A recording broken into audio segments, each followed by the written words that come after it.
Hello, everybody, and welcome to Max Spoilers for Loki from MinnMax, for a Patreon about games, friends, and getting better. I'm Ben Hansen, joined by Brian Vore. Welcome, sir. Hello. And joined by Ross, the Star Wars Guy Fund. Welcome, Brian. I mean, Ross. Hey, thank you, Brian.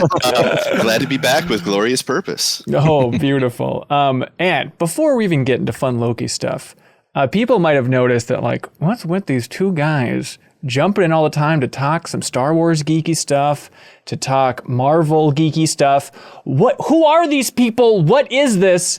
So we thought we should really honor you with a title, both of you. So from now on, you're officially entertainment compatriots. Sounds great. And the chat's going wild. My God. I'll put it at the top of my resume. Okay, thank you. It's all we ask. I love titles, and that's a good one. Okay, great. We have Sarah Brzorski as the streaming compatriot, so we figured this we can make this a thing. This feels like a tier in some way. So welcome aboard officially, y'all. We're here to talk about Loki, the new Disney Plus show from Marvel. This is just the first episode. If you want to unlock the podcast version of Max Spoilers and also the Deepest Dive and a bunch of other fun stuff, you can go over to patreon.com/MinnMax with 2 N's and support us to unlock the beautiful podcast feed, which I don't think we really spelled this out enough, but it's very easy. You just get like an RSS link, and then you just go in your favorite podcast app, put it in, and then all these podcasts are ready to go. So it's a nice way to support us, and it's very convenient for you. Loki, everybody, waking up on a Wednesday to watch some new Marvel stuff. What a wild new world we're in. Hey, I wish I had a box of Loki charms to eat while I was watching that episode, but I don't think those are available yet. I'm sure they'll get to them any second now. Seems like a huge mistake that they didn't have them in every store by now. I did like maybe by the finale we can all have a bowl. That'd be nice. Eat it while we're doing the last episode podcast. I like the opening Marvel with like the green font. It's like just those small little touches. It's like, all right, I know that I'm in the bag for this Marvel stuff at this point, just because I get excited about that. Like, ooh, a green Marvel logo. Hell yeah, they're really shaking up the formula. Very helpful that they start out with the Endgame scene where we last saw Loki grab the Tesseract and vanish off into the Mongolian desert, apparently. Right. Yeah, they really saved a lot of budget on this episode of Loki by basically just making a greatest hits of Marvel stuff. Like, just rerun Dark World for everybody so we could kind of catch up on those beats. Hey, was that the ideal director's cut of Dark World to watch? I like Dark World. There's some fun stuff in there. But there was. It made me laugh just like when they have those old clips on the screen, because it's always my favorite thing of like, okay, how do we justify this as like an all-seeing memory of the timeline, but at the same time, it's kind of just the old film. So like, it's very funny when they try and hide the cuts, like especially in like the Thanos Loki death scene, where it's like when it's transitioning to a different cut, it's like, we'll just fade out with the magic time portal crystals and then fade back in on the next cut just to try and explain why this camera work is happening. But that's good movie magic, baby. Brian, what did you think about Loki overall? Well, after Falcon and the Winter Soldier, it's kind of fun to get back to the super strange Marvel TV series. Yeah. It's got definitely kind of that WandaVision, maybe not exactly the same, but it's got some of that mystery. And I really like how Loki is kind of like a rat in a maze, like having to use all of his little clever tricks to like figure out how the world works and try to get the leg up on these time cops, which seem to be quite powerful. Yeah, it is funny watching the entire time just waiting for like, okay, is Loki really trying as hard as he could be to get out of the situation? It seems like he's trying a little bit, trying to run away and stuff like that, but it's not until that big moment where he goes, oh, I'm guilty of this, and then nothing happens. It's like, okay, now they've actually explained that he really cannot do anything except for, I don't know, attack somebody, choke somebody out, maybe is like the best he could do in this world. Yeah, some nice little character stuff, I thought, like when he is on quote unquote trial and he's just like, oh, I can use my privilege to get out of here. No consequences will ever befall me. And it isn't until that point where he's kind of like, oh, I am kind of stuck here. He's just kind of, it feels like he's just kind of going along with it just to see what's what until that point. Right. And I like him insisting that this is clearly an illusion. As the master of illusions himself, he's like, okay, this is all some elaborate thing. And then it's not until that he opens the desk drawer and the Tesseract is in there and they're like, oh yeah, those are just all our Infinity Stones that we've confiscated. And he's like, what are you talking about? Like, I didn't understand immediately what I was looking at with all those. Like, surely those couldn't be Infinity Stones. But okay, yeah, they just look crude and weird. And when they're in a drawer, it just does not come across as much. Like the paper clips and like dust balls and stuff. Right. It's like, it was such like a powerful explanation of just like how this time office kind of compares to what we've previously thought is the biggest power in the universe. Yeah, and it's interesting. I saw on Reddit, people were really geeking out about like the types of Infinity Stones that were in there. Like, okay, it makes sense. It's a lot of power and time stones that are in there, but not that many soul stones. Like just the amount of like, who would actually come into contact with stealing an Infinity Stone or having some interaction and then also work with the timelines. Like, okay, believe it or not, Marvel did their math and it kind of checks out for which ones they have in the drawer. But yeah, you're right, Brian. Like it's weird to think about just the amount of kind of oversight is happening in the Marvel universe at this point. You know, it's like, okay, we saw the Watchers in Guardians of the Galaxy 2, and then we have the Eternals coming up, and then, God, I should remember the name of this group. What are they called? The Time Variance Authority, I believe. Yeah, the TVA. Right, or just the Timekeepers in general. It's like, there are a lot of larger entities keeping everybody in check. It's kind of it's a weird police state of a lower universe at this point. For sure. And yeah, go ahead, Brian. I really liked the kind of Hanna-Barbera style like explanation video, and it's like, oh, okay, this sets up the entire next phase of the Marvel universe is like, the time streams and, you know, the Watchers or the Timekeepers keeping that sacred timeline and just like keeping everyone in line. So it's like, oh, this is the thing that's going to be completely ruined in the next, 10 movies. Right, when you have Mr. DNA basically explaining it from Jurassic Park, but I totally love that. And like, they even say in there like, oh, we need to keep back the madness of a multiversal war. And it's like, okay, well, there we go for the next Doctor Strange. We got it all set up. Yeah, love that shout out to those of us who keep close track on what the upcoming movie titles are going to be. We've seen the tweets. We get it. But yeah, Ross, do you have thoughts on just kind of the oversight role of so many entities now in Marvel? It's crazy, and even Owen Wilson at some point, Mobius is his character's name. Loki made some kind of reference to some, the oversight power that the Timekeepers have, and Owen Wilson was like, oh, well, that's actually, we just won't get into that. So, he's like, making reference to whatever of the Watchers or like Infinity. Once you get into the cosmic side of Marvel, there's like dozens of all-powerful entities that intersect in ways that only matter to the current story being told, I think. But as far as the TVA goes, I love those. I love the sets.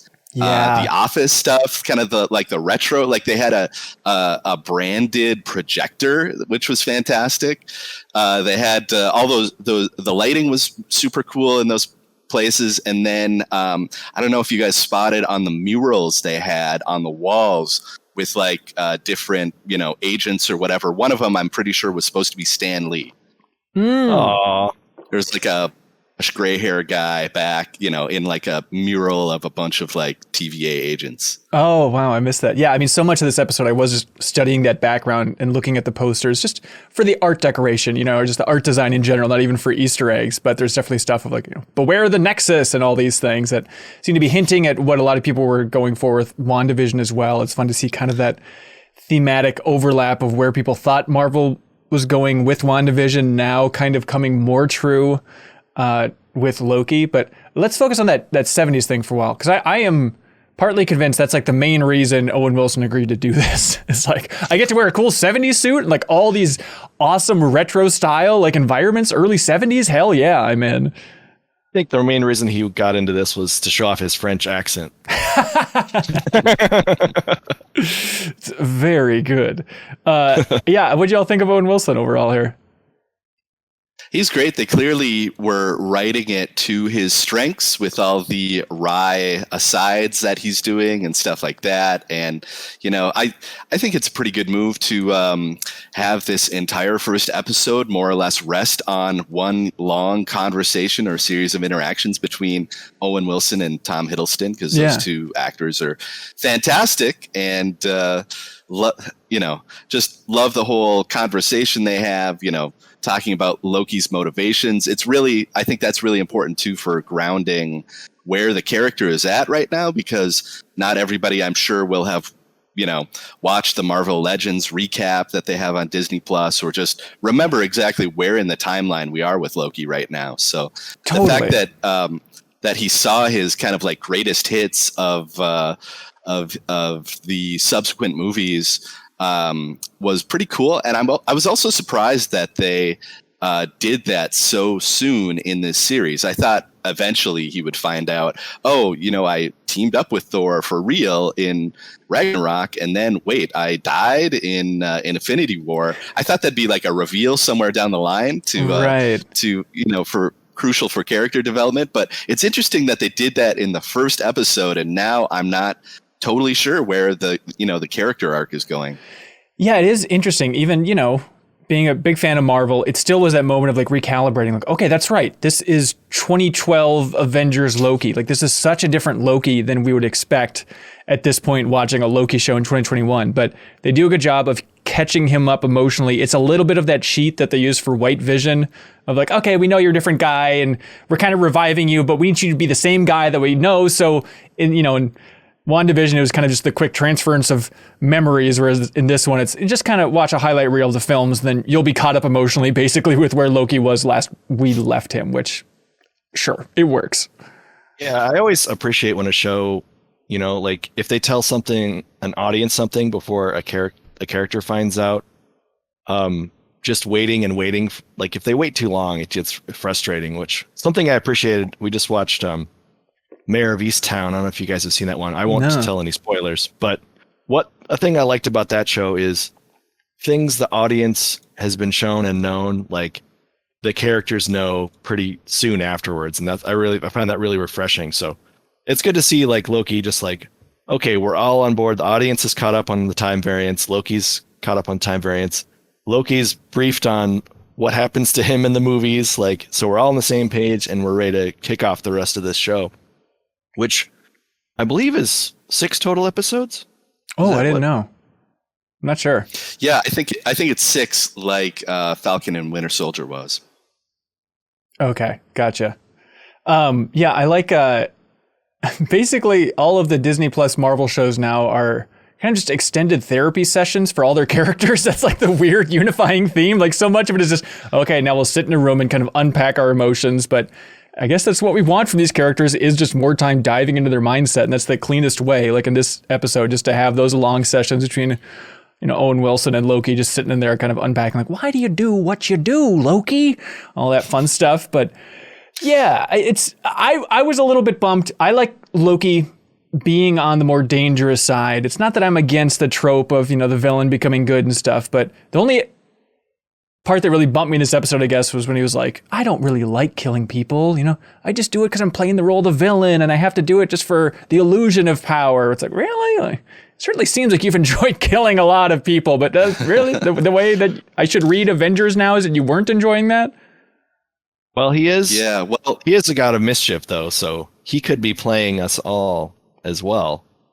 That's true. I mean, that's kind of his thing. Like, I definitely expect a lot of sneaky surprises from him throughout this show, and that could be one, just kind of trying to soften up the time variance cops, I know this is very juvenile, and I apologize for being a 12-year-old at heart, but it would be kind of cool if by the end of this episode he's like, psych, I love killing, just stabs Owen Wilson's character, just annihilates the entire time travel or Timekeepers organization. He's too good with those knives not to enjoy sticking them in people. Exactly. Okay, yeah, so but even if this Loki, the main character Loki, is kind of a more redeemed version, then I think you still might get your wish for a evil, mischievous Loki if the end of this episode is anything to go by. Yeah, what do you think is going on there, Ross? I was surprised that it was that Owen Wilson at least said, "Hey, this is another version of you causing trouble." When the little kid, who I was like, is this going to be Joan of Arc? Totally. Because after Bill and Ted, I always feel like, I don't know if she was in the 1500s or what, but you go to old France, Joan of Arc's going to be there, right? Yeah. But when that kid pointed to the stained glass window and it was like the devil, I immediately was like, "Oh, Mephisto," because everybody was talking Mephisto with WandaVision, and that didn't happen. And I was like, "Oh, are we finally seeing Mephisto here?" Not that I'm a big Mephisto stan or anything, but that it turned out to be apparently another version of Loki is kind of a cool idea. And the more Tom Hiddleston is on the screen, the better. Do you think, I mean, the fact that they keep that figure in a hood is probably telling. Do you think Owen Wilson, and we'll just refer to him as Owen Wilson constantly, do you think he was like being metaphorical when he says it's another version of you, that idea of like it's a god and it actually could be Mephisto? Or do you literally think it's some other timeline version of Loki running around doing all these things? That seems too simple. I did not consider that it might be more of a metaphorical you, like a variant of somebody else that's playing a similar role. I definitely took it at face value, but it really could go anywhere. Who knows? I assume like Brian, like with the God of Mischief angle happening here, that there are going to be plenty of surprises. Yeah, I think the interesting part about the stained glass window is, it kind of points to Mephisto, but it's also, I looked at it. A couple things online, like I had like a couple minutes, but people are like, "Oh yeah, the horns are kind of like Loki's helmet." Mm-hmm. It's weird that they explicitly say, "We are going to find another Loki and he's the main problem," but also to just not reveal the face. So that's a little strange. Right. And God, this is... Yeah, could they also do like a weird thing where it's like the female version of Loki? I know that's been a thing that has happened in the comics, so that could be where it's still Loki, but there's still some kind of reveal to see, And that would also like drive home the multiverse idea of like, this is just from another... I think that seems very likely. Well, and also on his intake papers, it said his gender was fluid, and just kind of a known thing in the comics. Yeah. Okay. So having that revealed connect to that in a way, that would be interesting. Who do you guys want to be cast as Lady Loki if that's the case? Julia Louis-Dreyfus, I think would be pretty good. Oh my God. Just put her in all these shows. I'm there for that. Ooh, okay, got it. You lean into the Tom Hiddleston connection. You go for his old love affair. You get Taylor Swift as Lady Loki. I was thinking the same thing. Are you really? That's the first lady that popped in my head. Yeah, I don't know. Raj, you got anybody in mind? No, I got nobody. Give me Taylor Swift. That'd be great. Lock it in. Jalen Brooks, watching us live at the Backstage Pass tier, the $10 tier on Patreon, asks, what was that staff in the ground? That is true. Yeah, that's probably more of a hint than we realized. They said it was, third millennium is the only timeline they gave us, and then that weird-looking staff. That probably is a big hint. I would think that the Timekeeper... police squad should be able to survive, flames that are 6 inches high on the ground. Like the fact that, my feet got hot, now we're all dead. It's a little odd. Their outfits are extremely flammable. It's the 70s. I didn't understand not having flammable gear yet. It's very confusing. There's something beautiful about the idea of they have access to all times, and they just realize early 70s is kind of the best look and vibe. We're just going to kind of lock that in for our overall take and aesthetic here for the big agency. Yeah, it was. Yeah, it was a cool look. I also liked the kind of when they walk by that window and it's like, whoa, is this magic? He gets kind of like Harry Potter coming to Hogwarts for the first time, wow, what a magical land. And he's like, nah, this is just how we roll. We just worked really hard on this. Yeah. Yeah. We got this window right here just to impress everyone. like the one big green screen moment in the show. Did you guys think they were in the volume for that Mongolian desert scene? I got a big volume vibe from that. From that spot, or maybe even not quite volume tech, but maybe just green screen tech. But definitely felt a little artificial going in there. But that's fine for one shot Mongolia. They fired up the Tatooine wallpaper for that one. Wallpapers. Let's see. Okay, this other thing I'm still trying to wrap my mind around. First of all, do you think we'll see the timekeepers themselves? Is that going to be the end of the series, is having those three figures actually step out? I think for sure we're going to encounter them at some point. And I don't know if this is where you're going with this, but do you guys think that they are going to be the eventual big bad? Because they're like the arbiters of fate, and they really lean pretty heavily on the idea that these guys, you like Loki didn't necessarily do anything wrong. When he grabbed that Tesseract, it was something that he would do, right? Yeah. To grab the Tesseract and disappear with it. And now he's going to be erased from existence for that. You know what I mean? It's like, how many people who are not like evil or mischievous like Loki are doing similar things that are, quote, outside the timeline through no fault of their own, and are now going to be erased from all history for it. So it felt like they were like a little heavy-handed with their one timeline, type thing, and it feels like, maybe this is just like a video game thing too, where anytime somebody is like a JRPG final boss, where like I control fate and you can't escape or whatever, right. That's the villain, right? And you fight them. I think that totally makes sense. If by the end it's like, okay, we've destroyed them, and then Loki looks at the camera and says, "No fate, but what we make," and then that like sets up, Multiverse of Madness or something. That idea of like, if Multiverse of Madness happens and these timekeepers aren't stepping in a huge way, then that doesn't really make sense. And so you don't want these people to jump in every time there's any time travel in the MCU, which is going to be a big aspect, I'd imagine, moving forward, or just multiverse work. So it's like they probably will end up taking them out. And plus they all kind of look like Thanos. So I think it would make sense thematically that they're the big bads, right? Yeah, I think for this show, I think we'll see maybe a crack in their powers and or the time variance. I think you need the full blown time ruining in a movie, probably, since it feels like such a big step.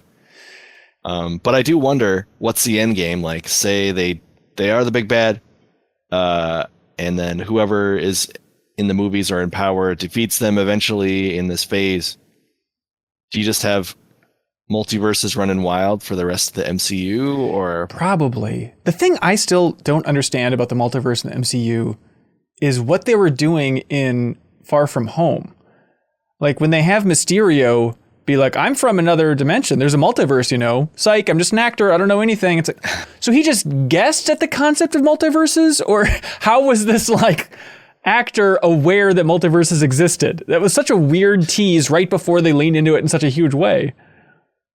Yeah, that's one of my favorite moments from that movie, just because it came on the heels of Into the Spider-Verse, which is, I think, my favorite superhero movie of all time. It's so good. And it worked so well to going into it, you're like, Jake Gyllenhaal, probably the villain in this. But when he gives that Spider-Verse tease, he's like, I'm from the other timeline. You're like, oh, could it be true? That could be awesome. We're doing kind of a Spider-Verse thing in live action. It works so well as like a red herring in that way. And yeah, I mean, in terms of like the character's knowledge, I guess he must have just guessed at it. I mean, he was kind of a scientist, right? I guess so. Yeah. So he guessed at it. All right. He had some hint maybe. I want to see in this show one of those timeline bombs go off, because we didn't see it in the first episode, right? It's just a couple shots of like, look at this cool time grenade, but not quite being detonated. And I want to see what one of those looks like. Yeah, it's just kind of like, whoa, and then, yeah, it cuts away. Yeah. I'm sure that'll be a big moment when we see visually what that actually looks like in future episodes when they do have to reset things. Also, I totally thought, like, in the France thing, when he was walking up and drawing that stick figure on his iPhone from 1972, I thought, like, is this just going to be like the Men in Black thing? Like, is there something about this device that's going to like erase her memory? But no, it's just a running stick man. Sure. Yeah, I think the stick man on a glowing tablet device would have been impressive enough, but then he ups the ante with having it like run in the midair. So he really knew how to present that one. But yeah, it's interesting you mentioned the reset grenades because they seem to be very deliberate in mentioning like, okay, was the grenade set off or not before this person was murdered, or like it seems, I guess, yeah, we don't really know exactly what happens, or if you have to like clean up the mess first and then do the grenade and just try to leave everything pristine.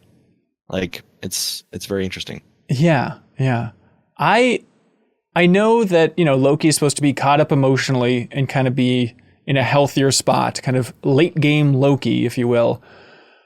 But maybe he's just demoralized and maybe he's being a trickster like you were mentioning, but like all of those scenes, I feel like Loki would be radicalized even more when he's being told, oh, no, like this story isn't about you, Loki. Like this is all about setting up the heroes. Like it's so that they can achieve the best versions of themselves. You're just here along for the ride. It just seems like that would enrage him even more. But the fact that he kind of gets sullen and realizes like, yeah, you know what? Maybe they're right about this whole thing. It seems odd. Like just the whole idea of the timekeepers being so in the bag for the Avengers. It's like, really? That they just assume that is absolutely the right timeline, is the one where the Avengers win? Therefore, I mean, would they have stepped in if Thanos had won and reset things? It's a good question. I think we're going to get more into that kind of stuff as we go along here, because I felt Loki's frustration when he was like, oh, wait, it's okay when the Avengers time travel? And if I do it, it's a big problem? Come on. Right, which seems totally fair. Like you mentioned, yeah, the Tesseract landed at his feet. What's he supposed to do? It's his way out. Like, I feel bad for Loki throughout a lot of this episode, I guess is what I'm getting at. It was like I think that was the idea. Yeah, I always like the story that makes it, both sides have a very valid, like, point. It's not just like, I would just want to take over the world and watch it burn. Like, I like that, there's a side for like, okay, well, if we don't keep things in line, Thanos takes over the universe, destroys Half-Life, and there's no way to fix it. But on the other hand, free will and choice and, being able to mess with, I see both, you see both sides, and I like it when they kind of put those two together. Yeah. Yeah, that was such a cool character moment too, where he's talking about the sheep that he needs to rule on Earth and all those people that, like the speech from Avengers 1 where he's like, you were born to be ruled, free choice, you don't want that, you want to go with me. And then I can't quite tell if he made the connection or didn't make the connection that's what the time variance people were telling him. Hey, guess what? You don't have any choice in this. You got to follow the prescribed path too. Right. Who's the sheeple now? What did you all think about the DB Cooper scene? Because I feel like everyone saw that in the trailer and was like, okay, so he's going to be jumping through time and he becomes DB Cooper to go on this mission. And then the answer is, no, that was before the Timekeepers even got involved. And that was just a bet that he lost with Thor? Like, what the hell's going on there? Yeah, he was just like, hey, we knew back in, I think, 71, he just was like, lost a bet. I guess I gotta, it wasn't even time travel. It was like back in the actual 1971. Right. And then they just kind of, rainbow warped him out. They're like, okay, enough. You succeeded in robbing that plane. Like, we're going to warp you back to Asgard. It's such a silly idea that like all the gods in Asgard are like, okay, here's the bet. If you lose, you have to go steal a briefcase of American cash. Like, what? Okay. Get on a plane and jump out of it. I mean, you had to think that DB Cooper was going to be explained in the Marvel Universe someday. So glad we checked that box off the list. Bermuda Triangle's up next. Mm-hmm. Yep. Definitely looking forward to it. I saw a guy tweet, it says, congrats to everyone who Googled DB Cooper at approximately 3:28 a.m. while watching Loki, lol. And it had like this chart of like DB Cooper, no mentions. That's perfect. That's great. What do you think was the best joke in this episode? This is something I'd love to do with Max Spoilers, is let's just try and break down the best joke in each thing we watch, because I care a lot about it.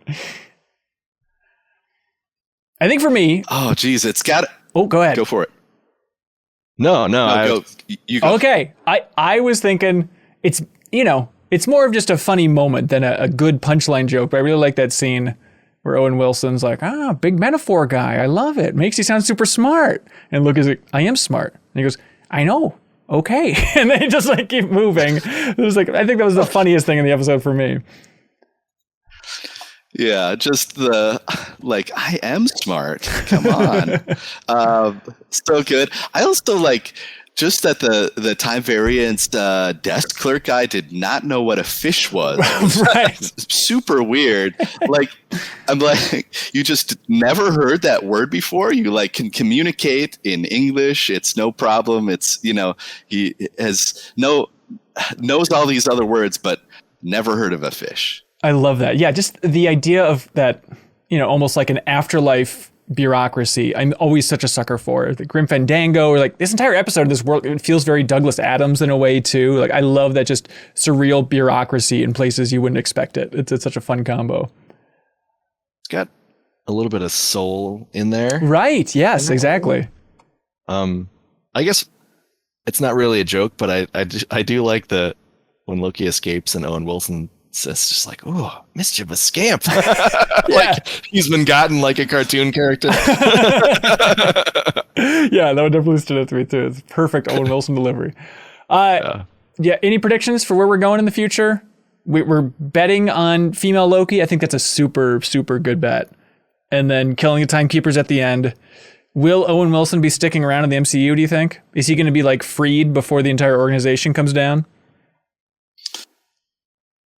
He's a good Jimmy Woo type character, I think, where like Randall Park from WandaVision, where he can just show up here and there, maybe. Although if we do end up in a place where Loki kind of destroys the TVA and then it unleashes the multiverse of madness, I guess he would have to find a different job. But I'm cool with that because he was great in this, and I'd love to see more of him. Yeah, hopefully he can still keep the sweet doors, those awesome glowing doors that they walk through, and so he can just pop into any movie or TV show whenever he wants. Unfortunately, if he does get pulled into the current year, he won't be able to get any of that sweet retro 90s cola that he seems to like a lot. Yeah, it does look very good. Was that a real thing? Was that like a Jolt cola? I think it was. Maybe the backstage people know off the top of their heads, but I think it was Josta or something. Yep, Josta Cola, introduced in 1995. Yeah, I would have preferred a Jolt because I didn't really know much about Josta, but Jolt was there. I rode the Lightning a couple times in that age. Need that extra blast of caffeine. Living wild, baby. Yeah, I guess maybe Jolt with the Lightning thing is more of a Thor smart drink choice. Yeah, I think it's a hot take. Cool. Any other thoughts on Loki? I mean, still, like Ross, I guess, what did you think about it overall? Where would you rank it? I like it a lot. I mean, I like the kind of the mystery element, not having any idea where it's going to go. Like Brian was saying with WandaVision, that was a big appeal of that show to me. So I can't wait to see where it's going. For me, Loki is one of those characters where the MCU version is the definitive version of the character. Mm-hmm. I mean, I think he's had some popular comics runs in the last 5-10 years, but those I think have been informed by the movie characters. So it's great that, Tom Hiddleston is great. And I just, looking forward to seeing where he ends up. Hopefully they'll do a little more jumping around in the time stream maybe, or amongst various variant timelines. So those are my hopes for where we're going here. Yeah. Do you think Thor will make an appearance, or is the end of the series going to be Loki going through a time portal and he'll be like, I don't know where you'll see me next. See ya. Like that seems like the cleanest thing storytelling wise, right?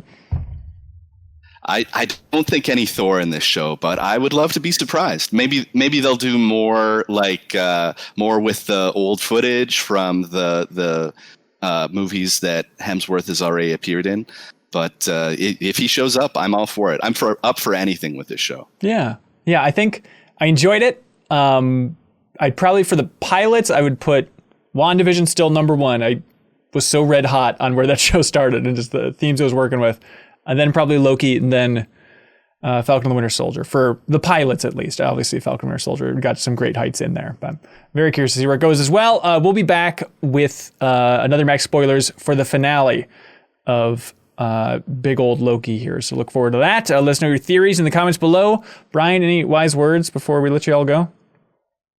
One thing I wanted to know, I guess the most sad part of this was when you see them like, hey, remember when you killed Agent Coulson and he was dead forever?